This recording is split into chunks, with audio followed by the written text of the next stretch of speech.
छत्रपती संभाजीनगर इथल्या एका खासगी कंपनीतील सुमारे 143 अधिकारी आणि कर्मचारी 4 आराम बसमधून पर्यटनासाठी 2 दिवसांपूर्वी गोव्याला गेले होते.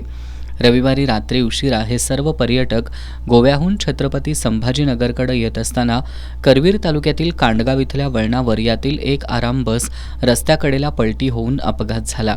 या अपघातात अमोल भिसे हा जागीच ठार झाला, तर जवळपास 25हून अधिक प्रवासी जखमी झालेत. यातील संदीप कावळे, निखिल जीवराग, अरबाज पटेल, सुनील देशपांडे, आतिश पाटील यांच्यावर सध्या CPR इथं उपचार सुरू आहेत.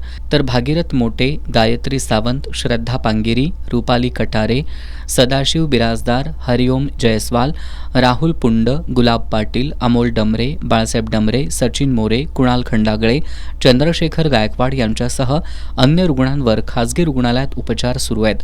या अपघाताची नोंद CPR पोलीस चौकीत झाली आहे.